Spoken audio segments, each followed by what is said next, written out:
오늘은 예수님께서 자신에 대하여 뭐라고 말씀하셨는지, 계속해서 성령, 은혜, 또 기타 여러 주제들에 대해서 신약에 예수님께서 하신 말씀들을 함께 나누고자 합니다.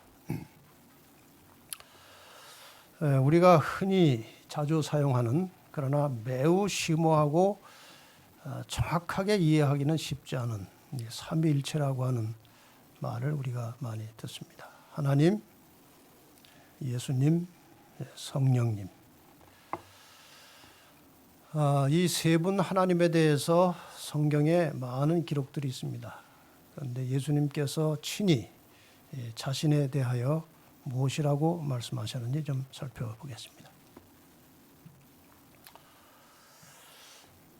이 예수님에 대한, 예수님의 신성, 인성에 대한 이 문제는 아주 오랜 세월 동안 신학적 논쟁이 되어온 주제입니다. 아직도 완전히 끝나지 않은, 우리가 하나님을 만날 때까지 계속될지도 모르는 그러한 주제이기도 합니다. 이런 의문들에 예수는 단지 인간인가? 아니면 인간 이상의 존재인가? 신인가? 혹은 둘 다 신인인가?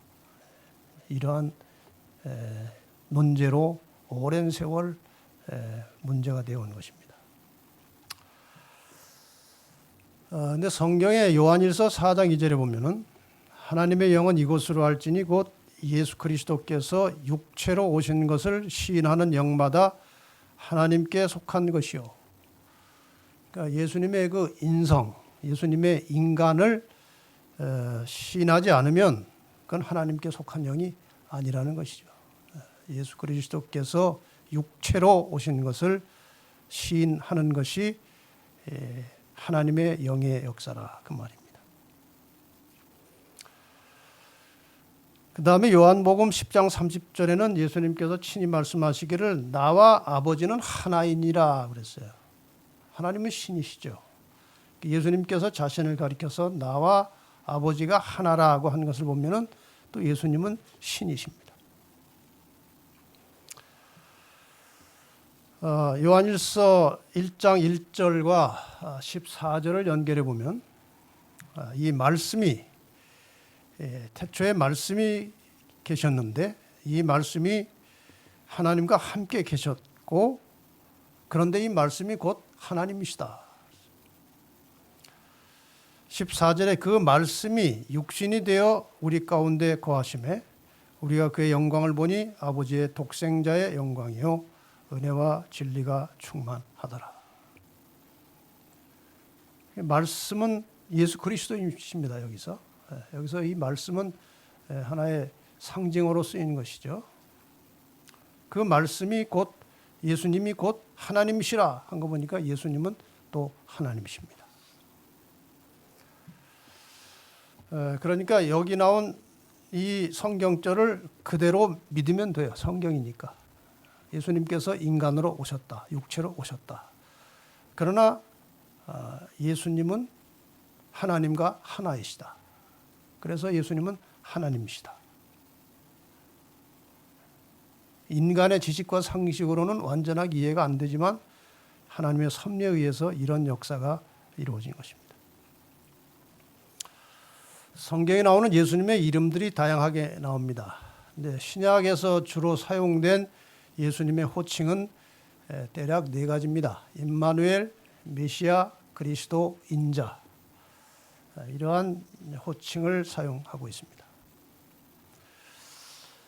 이 임마누엘이라고 하는 이름은 하나님께서 우리와 함께 계시다라고 하는 뜻인데 이건 예수님께서 출생을 예고할 때만 사용되고 그 뒤로는 사용이 거의 되지 않은 호칭입니다. 그 다음에 이제 메시아라고 하는 호칭이 있는데 이 메시아라고 하는 말은 히브리어로 기름 부음을 받은 자 그런 뜻입니다. 근데 이 말에 대해서는 유대인들이 이 이름에 대해서 아주 좋지 않은 편견을 가지고 있었기 때문에 예수님께서는 그 호칭을 스스로 자신에게 적용해서 사용하지는 않으셨습니다. 자신에게 예수님께서 메시아라고 하지 않으셨어요. 그다음에 그리스도라고 하는 말은 이제 메시아와 같은 말인데 이건 헬라어입니다. 기름 부음을 받은 자, 왕이라고 하는 이 그리스도라고 하는 말은 메시아와 같은 말이지만 이 호칭은 다른 사람들이 예수에 대하여 쓴 용어입니다. 다른 사람이 예수에 대해서 이제 그리스도라고 하는 말을 많이 썼죠.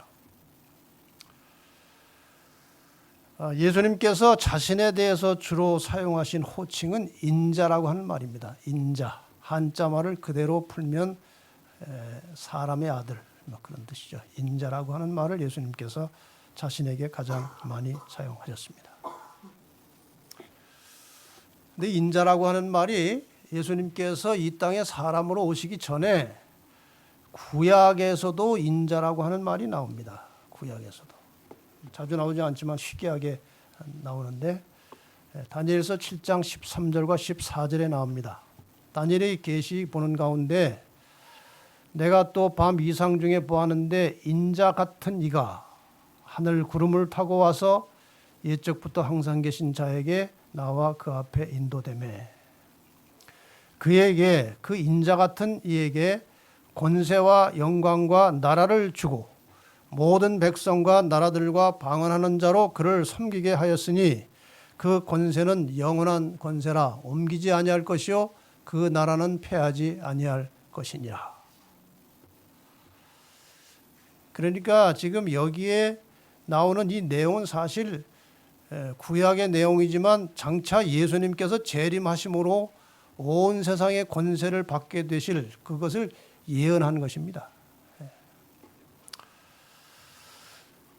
이 의미를 우리가 이렇게 풀이할 수 있겠죠. 인간 죄악의 역사가 끝나고 세상을 정복하신 예수, 인자, 예수께서 세상 나라를 통치하실 것이 예언된 것입니다. 다니엘서에 그것이 예언된 것이고 그리고 이 땅에 오셨던 바로 그분, 그 인자가 세상 나라를 장차 다스리게 될 것을 예언하고 있는 것입니다. 그래서 인자라고 하는 말은 구약에서도 이렇게 장차 이 세상의 구원자로 나타나셔서 온 세상의 권세를 받으실 예수 그리스도로 표현한 것이죠. 아시는 대로 인자라고 하는 호칭은 신약에서 주로 많이 사용이 되었습니다. 마태복음 12장 8절에 보면은 인자는 안식일의 주인이니라. 인자라고 하는 예수님이 친히 말씀하신 것이죠. 마가복음 13장 26절에도 그때의 인자가 구름을 타고 큰 권능과 영광으로 오는 것을 사람들이 보리라. 여기도 인자라는 말이 나오고 누가복음 9장 44절에도 인자가 장차 사람들의 손에 넘기우리라 하고 예수님 스스로 자신이 앞으로 사람들의 손에 넘어가서 죽게 될 것을 예고할 때 인자라는 말을 쓴 것은 인간으로서 고통을 당하고 모욕을 당하고 수치를 당하고 죽을 것이다. 그것을 말하는 것이죠. 13장 요한복음 13장 31절에 저가 나간 후에 예수께서 가라사대 지금 인자가 영광을 얻었고 하나님도 인자를 인하여 영광을 얻으셨도다. 이와 같이 인자라고 하는 말은 예수님께서 자신에 대하여 가장 자주 사용하셨던 말입니다. 이 인자라고 하는 말을 우리가 깊이 생각해 보면 그 단어 자체가 인류를 예수님과 인류가 하나가 되게 하는 그런 호칭이 아주 굉장히 중요한 의미를 갖는 것입니다. 다른 우리 영감적인 책에 보면 예수님께서 이 땅에 인간으로 오심으로써 이 지구상의 사람들과 영원히 끊을 수 없는 줄로 자신을 붙들어 매셨다고 그랬어요. 그러니까 앞으로도 예수님께서는 하늘에 승천하신 분이시지만 인자의 모습을 가지고 계시겠다 그 말이에요. 하나님과 일체셨던 그는 도무지 끊을 수 없는 줄로 자신을 인류에게 붙들어 매셨다. 예수께서는 우리를 형제라 부르시기를 부끄러워 아니하신다. 그는 아버지의 보좌 앞에서 인성을 쓰신 우리의 희생 제물이시오. 우리의 중보자이시오. 우리의 맏형님이시오. 영원한 시대를 통하여 당신의 구속하신 인류와 일체가 되신 인자이시다. 지금 여기에 나오는 이 인자에 대한 설명은 부활하시고 하늘로 올라가신 이후의 일입니다.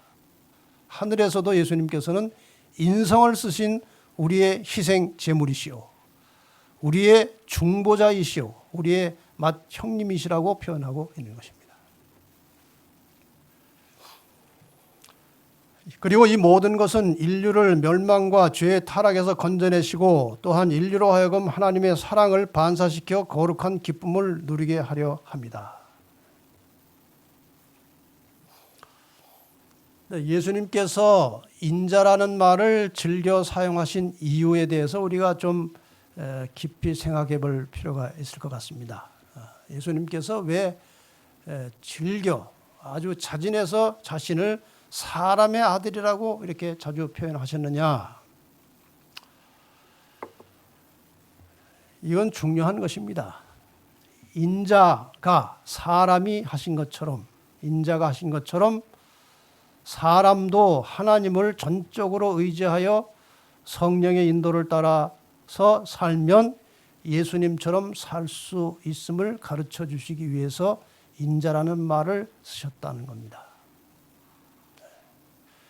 예수님께서 인간으로 오셔서 죄 지을 가능성을 가지고 계셨지만 순간마다 성령의 도우심과 성령의 힘을 힘입어서 죄를 극복하시고 이기셨습니다. 마찬가지로 우리도 예수님처럼 그런 심령으로 기도하며 성령의 역사를 의지하면 죄를 극복할 수 있다는 것을 인자라고 하는 말이 우리에게 주고 있는 교훈 중에 하나입니다. 두 번째로 그분의 고난과 죽음의 과정이 실제 사람들이 당하는 고통과 아픔을 똑같이 느끼며 죽는 것임을 알려주시는 것입니다. 예수님께서 돌아가실 때 신이라면 아플 거 하나도 없어요. 그냥 거뜬하게 돌아가시고 그냥 뭐 가볍게 운명하시고 이렇게 할 수 있지만 인자라고 하는 말을 사용하신 매우 중요한 또 하나의 의미는 그분의 모든 고난과 죽음의 과정에서 일어나는 그런 모욕과 수치와 쓰라린 고통이 인간이 당하는 것과 똑같은 고통을 당하셨다는 거예요. 더 나아가서 사람과 같은 입장에서 우리가 당하는 모든 시험을 당하셨기 때문에 경험이 있기 때문에 우리를 넉넉히 도와주실 수 있는 분임을 알게 하신 것입니다. 예수님 배고픔 느끼셨습니까? 느끼셨어요. 그래서 배고픈 사람의 심정을 주님이 아십니다. 예수님이 여러 가지 그 죄의 유혹을 받으셨습니다. 사탄으로부터 유혹을 받고 여러 가지 인간으로서 가지고 있는 이 약점을 가지고 시험을 받으셨는데 예수님께서 그 모든 시험을 다 극복하고 이기셨어요. 그래서 이럴 때 어떻게 하면 이길 수 있다는 것을 예수님이 아시는 거예요. 우리가 여러 가지 시험을 당하고 마음의 고통을 당하고 힘들어할 때 예수님께서 그것을 당해보셨기 때문에 그럴 때는 이렇게 하면 된다는 것을 예수님이 아시기 때문에 우리가 구하면 도와주실 수 있다는 것입니다.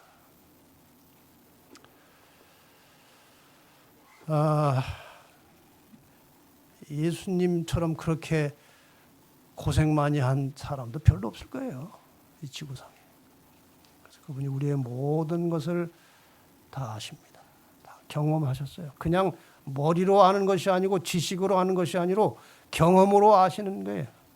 그러니까 그 인자에게 우리의 문제를 가지고 가면 된다는 것입니다. 그 인자라는 이름이 우리에게 그런 교훈을 주는 것이에요. 그 다음에 이제 아들로서의 하나님의 아들이라고 하는 말이 자주 나오는데 여기에 대하여 사람들이 오해가 있어요. 아버지와 아들이면 아버지가 더 높은 게 아닌가? 아들이 낮고 그럼 어떻게 동격인가? 이제 이런 의문을 갖기 때문에 이 아들이라고 하는 말에 대한 이해가 필요해요.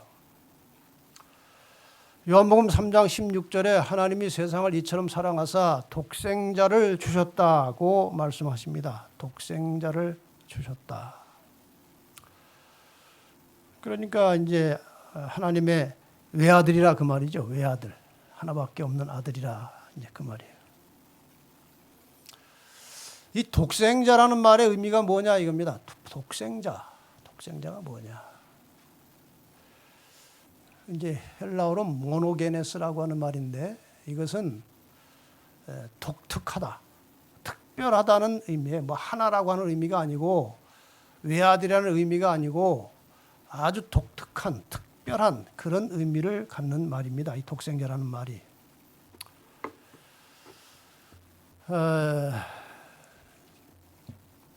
이 나사렛 예수라고 하는 책에 보면 그렇게 설명했습니다. 그의 유일무이한, 이 독특한 그의 유일무이한 자, 곧 하나님 자신과 함께 영원히 선지하시는, 이미 존재하셨던 선지하시는 존재를 우리에게 주셨기 때문에 이 독특한 특별한 의미를 가진 독생자라는 말을 준 것인지 하나님의 무슨 혈통적 아들이 아니라는 거예요. 아주 특별한 존재, 하나님과 같은 영원히 선지하시는 존재를 우리에게 주셨다는 말을 독생자를 주셨다, 그렇게 표현한 것입니다. 이 문제로 인해서 서기 325년에 상당한 이제 신학적 논쟁이 있다가 니케아 총회에서 일어난 아리우스 논쟁에서 이렇게 두 파로 나누어져 버렸습니다. 아리우스라고 하는 사람은 아들은, 독생자는 영원전부터 아버지와 함께 동일하게 존재하지 않았다, 이렇게 믿는 파가 생겨났고, 아다나시우스라고 하는 이 파에서는 예수는 존재하지 않았던 적이 없다, 이것이 우리가 믿는 바입니다. 성경에서 예수님에게 적용되는 이 아들이라고 하는 말은 하나님과의 본성에 있어서 동등됨을 나타내는 것이고 신의 본질을 하나님과 함께 공유하고 있다는 사실을 의미하는 것이라고 그랬어요.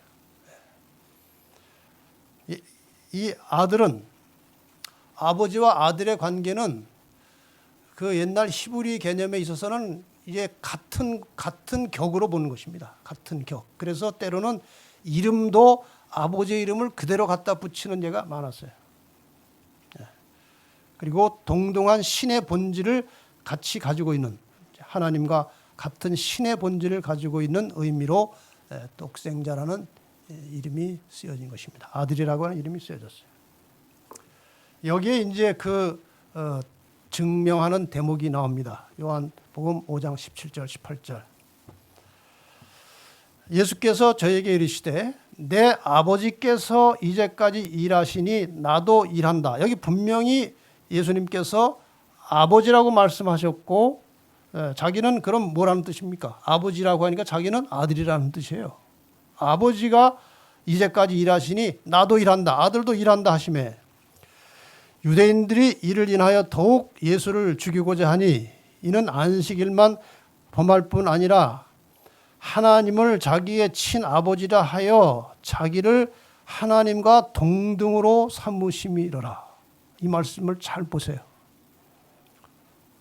하나님을 아버지라고 했더니, 다른 말로 하면 내가 하나님의 아들이라고 했더니 하나님을 자기의 친아버지라 하여 자기를 하나님과 동등으로 삼으심이라 그랬어요.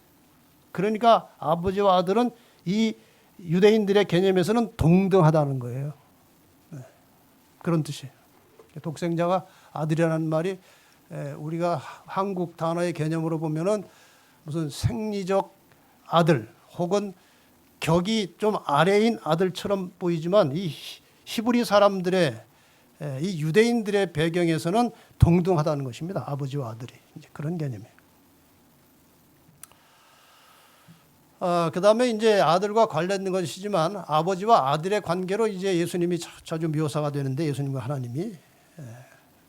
근데 요한복음 10장 30절에 나와 아버지는 뭐라고 그랬어요? 하나라고 했어요. 하나. 격의 차이가 있는 게 아니란 말이에요. 하나님과 예수님은 품성과 목적과 사역이 동일하시다는 그런 뜻이에요. 나와 아버지가 하나라고 하는 말은 요한복음 14장 9절에도 아버지와 아들은 동일하다는 개념이 나와 있어요. 14장 6절에 보면은 아버지와 아들은 연결되어 있는 것으로 나옵니다. 요한복음 5장 37절에 아버지와 아들의 사명이 서로 일치하는 것으로 나오고 13장 1절에 아버지와 아들은 동일한 장소에 거하시는 것으로 나옵니다. 14장 11절에 아버지와 아들은 모든 것이 서로 일치하는 것으로 나오고 10장 17절에 아버지와 아들은 사랑의 관계로 존재한다고 나오고 5장 17절에 아버지와 아들은 동일한 일을 하신다고 나오고 5장 21절에 아버지와 아들은 모두 생명의 시여자, 아버지도 생명의 시여자이지만 아들도 생명의 시여자로 나옵니다. 하나님과 같은 분이라는 말이죠. 5장 22절에는 아버지와 아들에게 심판권이 있다는 것입니다. 양쪽 다 아버지와 아들에게. 5장 23절에 아버지와 아들은 동일한 공경의 대상이다. 5장 26절 아버지와 아들은 모두 생명의 원천이시다. 이런 여러 성경절들이 아버지와 아들이 동일하고 동격이고 같은 위치에 있음을 증명해 주는 성경절들입니다. 끝으로 요한복음 17장 15절에 아버지와 아들은 모두 창세전부터 영화로우셨다. 이렇게 돼서 예수는 피조물이 아니고 이미 영원전부터 하나님과 함께 존재하는 분이셨음을 우리에게 알려주고 있습니다. 그런데 종종 이 아버지와 아들 사이에 특수한 경우가 이렇게 나옵니다. 이 경우는 어떤 경우인가 하면은 요한복음 14장 28절 내가 갔다가 너에게로 온다 하는 말을 너희가 들었나니 나를 사랑하였다면 나의 아버지께로 감을 기뻐하였으리라. 아버지는 나보다 크심이니라 그랬어요. 지금까지 쭉 설명드린 것은 아버지와 아들이 동격이라고 그랬는데 여기선 예수님께서 아버지는 나보다 크심이라고 말씀하셨어요. 그 다음에 요한복음 5장 26절에도 아버지께서 자기 속에 생명이 있음같이 아들에게도 생명을 주어 이렇게 되어 있어요. 그 속에 있게 하셨고 그러니까 생명을 아버지께 꼭 받은 것처럼 그렇게 기록이 되어 있어요. 여기. 이 말씀은 예수님께서 인간으로서 세상에 존재하는 특수 상황에서 허용된 말입니다. 인간으로 존재하는 그 특수한 상황에서 아버지는 나보다 크다고 말씀하셨고 아들에게 생명을 주셨다고 말씀하신 거예요. 특수한 상황에 이 지구상에 있는 인간으로서 있는 그 상황에서 설명된 말입니다. 여기에 이제 그 배경이 이것입니다. 빌립보 2장 6절 7절에 보면은 그는 근본 하나님의 본체 같은 분이지만 하나님과 동등한 분이지만 그것을 포기하시고 자기를 비워 종의 형체를 가져 사람을 같이 되었다. 이 상태에서 아버지는 나보다 크다고 말씀하신 거예요. 그 동등한 상태에서 내려오셨기 때문에 이 내려와 있는 상태에서는 아버지가 나보다 크시다. 그런 의미예요. 그 다음에 예수님께서 이 죄를 사하시는 사실이 여러 번 나옵니다. 죄를 용서하시고 사하신다. 예수께서 저희의 믿음을 보시고 이 배경 이야기를 여러분이 잘 아시죠?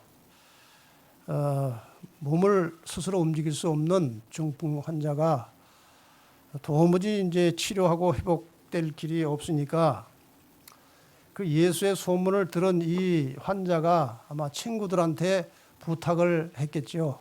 나를 예수를 좀 어떻게 만날 수 있게 해달라. 내가 좀 고쳐졌으면 좋겠다. 그런데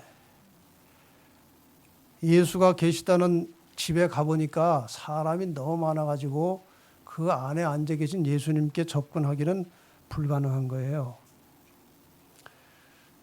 그래서 이 친구들이 이 환자를 데리고 지붕에 올라가가지고 지붕을 뜯어서 내려보내는 이야기인데 이게 한국의 상황을 생각하면 불가능해요. 남의 지붕을 어떻게 뜯습니까? 그리고 그렇게 뭐 쉽게 뜯어지지 않을 텐데 이거는 이제 그 당시 예수님 당시 유대 나라의 집 구조이기 때문에 우리가 그거를 억지로 에이 무슨 그런 일이 있어 그렇게 생각할 필요는 없어요. 어쨌든 아마 친구들이 나중에 물어줄 생각하고 그다음에 지붕을 뜯어서 예수님 계시는 그 방 밑으로 이 친구를 달아내린 거예요.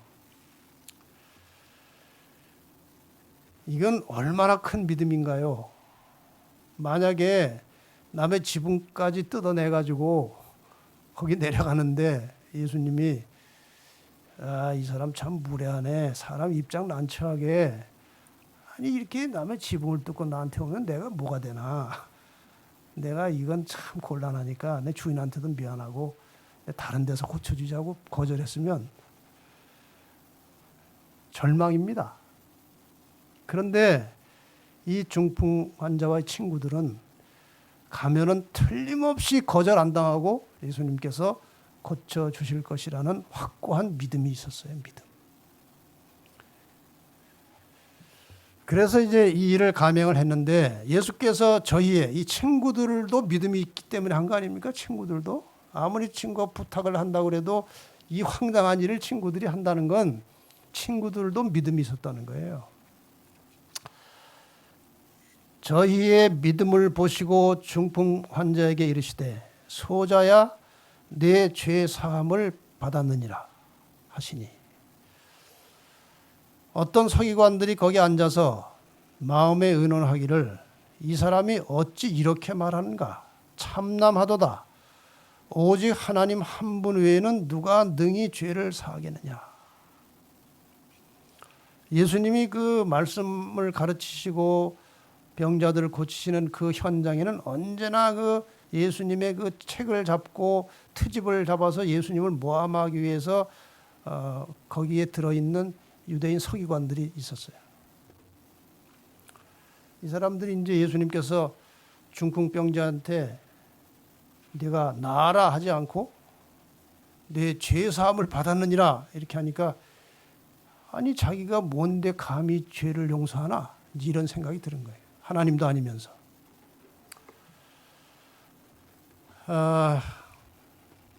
그 속을 예수님이 다 보시는 겁니다. 서기관들이 말은 안 하는데 생각하고 있는 걸 예수님이 다 아시는 거예요. 그리고 그들에게 하는 말이 이겁니다. 중풍병자에게 내 죄 사함을 받았느니라 하는 말과 일어나 내 상을 가지고 걸어가라 하는 말이 어느 것이 쉽겠느냐. 그러나 인자가 땅에서 죄를 사하는 권세가 있는 줄을 인자는 보통 인간이 아니고 하나님이라는 사실을 너에게 알게 하기 위해서 내가 이렇게 하는 것이다. 그랬어요. 하고 중풍병자에게 말씀하시되 내가 내게 이르노니 일어나 내 상을 침상을 네가 들려왔던 그 들것이죠. 상을 가지고 집으로 가라 하시니. 이 성경절은 신학자들이 아주 해석하기 어려워하는 대목입니다. 왜 어려워하는 대목일까요? 잘 보세요. 잘 보세요. 저도 이거를 이제 좀 정확하게 이해하려고 책도 들춰보고 삼육대학 신학과 신학 담당 교수들한테도 이제 전화를 해가면서 다 알아봤는데 명쾌한 답이 없어요. 그래서 제가 그분들의 의견과 모든 책을 종합해서 이제 정리해 놓은 답이 이것입니다. 이 말씀에 대한 해석은 말씀드린 대로 다양합니다. 이 말씀이 뭔가 하면은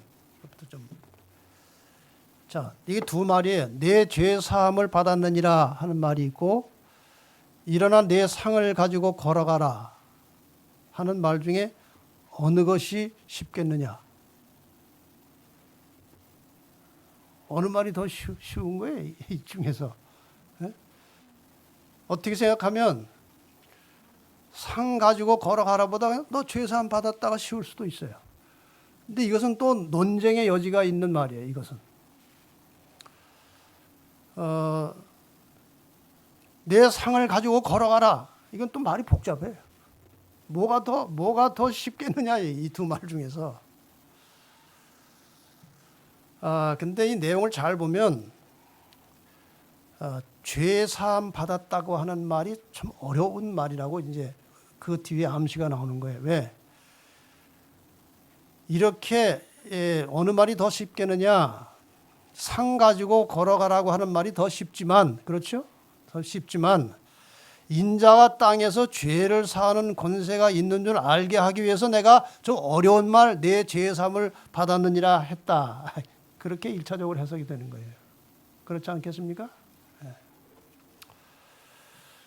그러나 이제 그 어려운 말을 먼저 하신 다음에 그 다음에는 구체적으로 내 상 가지고 집으로 가라 이렇게 하신 거예요.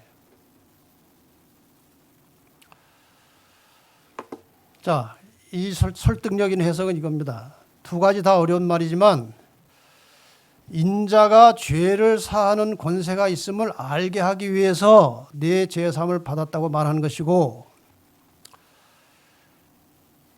내 상을 가지고 걸어가라고 하는 말도 이건 환자에게 어려운 거예요.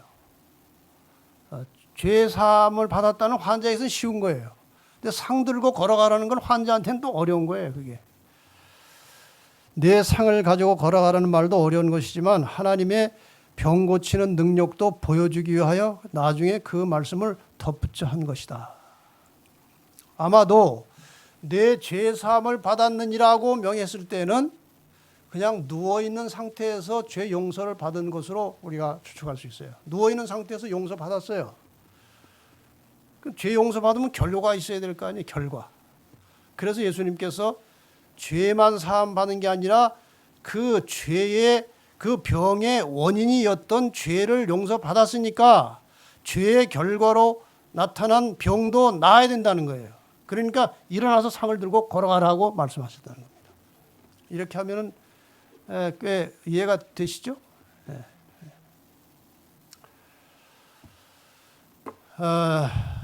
유대인들은 오직 하나님만이 죄를 용서하실 수 있다고 믿고 있었습니다.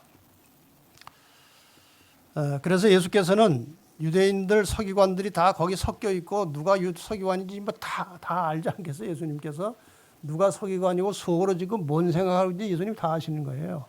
근데 그들이 다 지켜보고 있는 중에서 이 중풍병자의 죄를 용서한다고 선언하심으로 자신이 하나님인 것을 선포한 것입니다. 내가 하나님이라고 말한 거예요. 특히 여기에서는 무엇하시는 하나님이에요? 죄를 용서하시는 하나님이에요.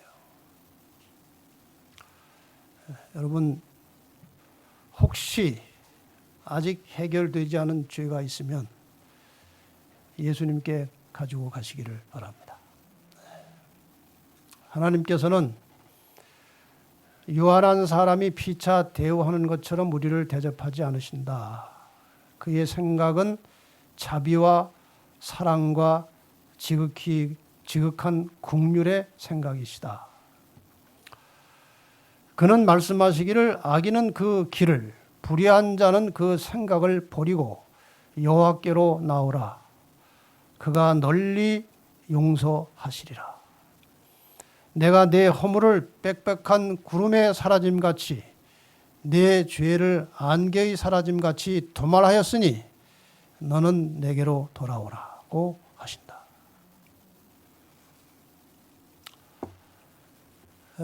우리 그리스도인이라면 죄에 빠질 수 있고 죄에 실족할 수 있어요. 아주 성숙한 오래된 교인도 실족할 수 있고 죄질 수 있어요. 그러나 참 그리스도인은 죄를 품고 살지 않습니다. 즉시로 죄를 해결하고 사는 것이 참 그리스도인이에요. 그 다음에 같은 죄를 의도적으로 반복해서 짓지 않습니다. 실족할 수는 있어요. 이전에 지었던 죄인데 얼마 후에 다시 지을 수도 있어요. 실수해서 실족해서. 그러나 같은 죄를 의도적으로 고의적으로 반복하지 않아요. 이게 그리스도인이에요. 그래서 제가 죄 용서에 대해서 그 전에 한번 얼핏 말씀드린 적이 있습니다만은 내가 은밀하게 가지고 있는 죄, 다른 사람을 모르는, 다른 사람은 내가 이 속에 이런 마음을 품고 있는지 모르는 죄를 품고 있을 때가 있어요. 누구를, 그 사람은 모르지만 내가 아주 시기하고 질투하고 미워할 수 있어요. 그 사람은 몰라요. 그러나 하나님께서 보실 때 그런 마음을 품고 있는 것은 죄입니다. 그때는 하나님과 1대1의 관계에서 죄의 용서를 구해야 합니다. 하나님, 제가 아목에 대해서 이런 마음을 품고 있는데 이게 잘 지워지질 않고 없어지지 않아요. 하나님, 저를 좀 도와주세요. 제 마음속에 품은 이 죄를 용서하시고 저를 구해 주십시오. 이렇게 개별적으로 하나님께 기도해서 죄를 해결해야 돼요. 괜히 그 본인은 알지도 못하는데 가가지고 뭐 정직하게 한다고 가서 내가 당신을 참 시기하고 질투하고 미워했었는데 이렇게 하면 안 된다는 거예요. 그 사람 모르고 있는데. 그러니까 내 속에 가지고 있는 은밀한 죄는 이제 하나님께만 구해서 용서를 구하면 용서해 주시는 거예요. 그 다음에 인간 관계에서 벌어지는 죄들입니다. 쌍방간에 같이. 내가 그를 괴롭게 하고 해롭게 하고 피해를 주어서 그 사람이 아주 힘들어해서 그 사람이 어려움 속에 있기 때문에 하나님께서 그걸 죄로 보시는 거예요. 형제를 힘들게 하는 건 죄니까. 힘들 죄를. 그럴 때는 같이 가서 이야기를 해야 됩니다. 내가 이렇게 해서 잘못했다고, 미안하다고, 용서해달라고 이렇게 고백을 하고 그 다음에 하나님께 구하는 것입니다. 하나님, 제가 그 형제와 그렇게 하고 있었는데 지금 사과했습니다. 근데 만약에 내가 이렇게 사과를 했는데 안 받는 거예요, 사과를. 그럴 때 어떻게 합니까? 사과를 안 받아. 그럴 때는 사과는 언제나 솔직하고 정직해야 돼요. 진심에서 우러나오는 사과를 할 것이고, 그렇게 사과했는데도 안 받으면 그건 이제 그 사람 몫이에요. 자기는 끝났어요. 사과했고 진심으로 사과했으면 그걸로 끝이고 그 다음에 하나님께 와서 고함으로 씻음을 받는 거예요. 그게 용서예요. 그 다음에 여러 사람이 지켜보는 가운데서 실족한 거예요. 여러 사람 지켜보는 가운데. 예배 보는데 두 사람이 말다툼하다 갑자기 그냥 싸운 거예요, 둘이서. 사람들이 다 봤어요. 그러면 그런 죄는 공중 앞에서 공개적으로 사과를 하고 용서를 구해야 되는 거예요. 이게 죄를 처리하는 성경에 나타난 기본적인 방법이에요. 중요한 것은 아까 말씀드린 대로 참 그리스도인은 죄를 품고 살지 않는다는 거죠. 언제나 죄를.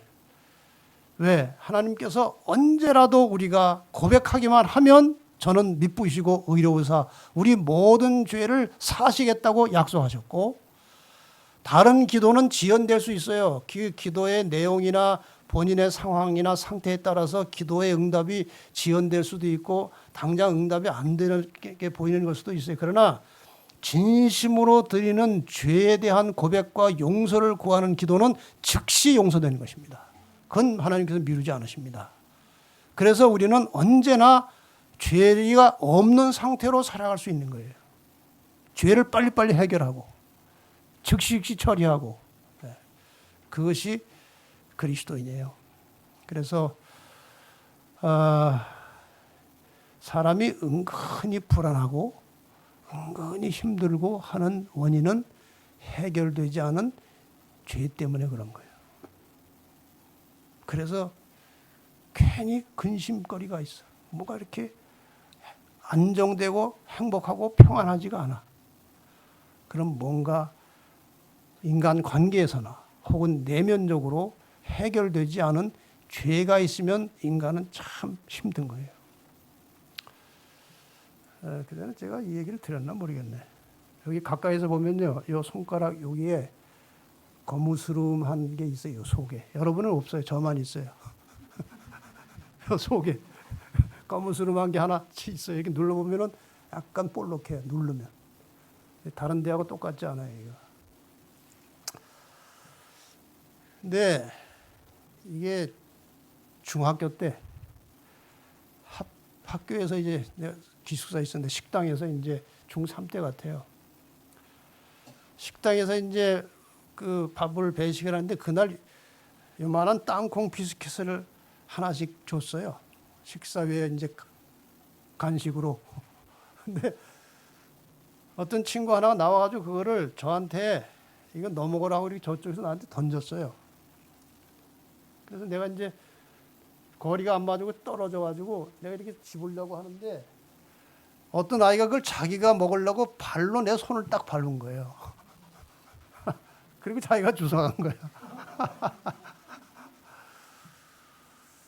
그 밟을 때 밑에 뾰족한 돌이 있었는지 여기가 이렇게 찢어졌어요.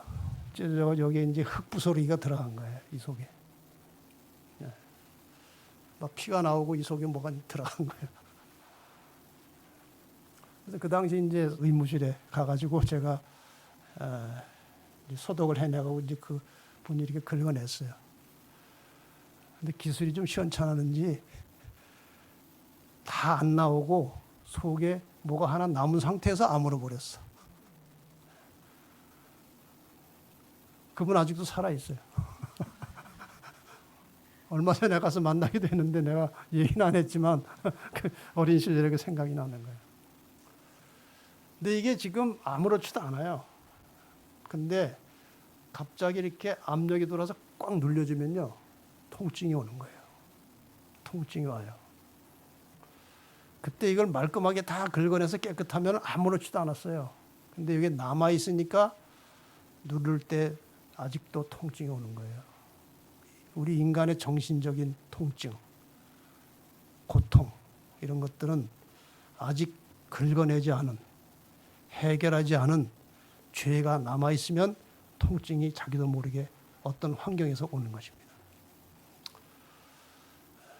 그래서 모든 사람들과 원만한 관계를 가지고 화목된 관계를 가지고 개인적으로 일어나는 죄는 언제나 하나님께 고해서 늘 씻어내고 이렇게 살면 속에 주님이 주시는 평강이 오는 것입니다. 예수님께서 그리스도인이 그렇게 살기를 원하시는 거예요. 그렇게 살기를 원하십니다. 우리가 그렇게 살려고 할 때 인자이신 예수님께서, 우리의 모든 것을 아시는 예수님께서, 모든 경험을 가진 예수님께서 우리의 모든 것을 도와주실 수 있다는 것입니다. 다 들고 주님 앞에 나가서 다 언제나 해결하시고 평안하게 사시기를 바랍니다. 기도하시겠습니다. 하나님 아버지, 성경에서 예수님이 자신에 대하여 주신 말씀들을 몇 구절 살피면서 예수님이 어떤 분이시고 또 우리가 예수님과 어떤 관계를 가지고 살아야 될지를 깨우쳐 주시고 가르쳐 주셔서 감사합니다. 우리는 심히 연약한 존재이고 죄된 성향을 가지고 언제라도 넘어질 수 있고 실족할 수 있는 죄인들입니다. 주님께서 인간의 속성이 얼마나 연약한지를 경험하셨고 아십니다. 주님이시여, 우리도 주님처럼 살기를 원합니다. 그러나 연약합니다.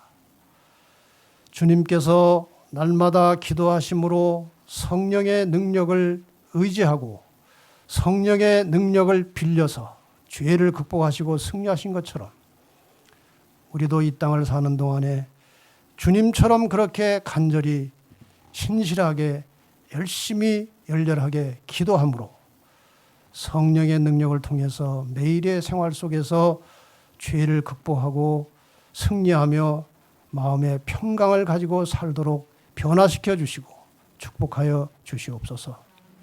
이곳에서 혹은 방송을 통해서 말씀을 들은 사랑하는 주님의 자녀들의 심령을 헤아려 주시고 이제후로 죄를 품지 않고 언제나 하나님과 깨끗하고 정결한 관계, 사람과 화목된 관계를 가지고 살아가는 하나님의 신실한 자녀들이 되도록 축복해 주시옵소서. 예수님의 이름으로 간절히 기도하옵나이다. 아멘.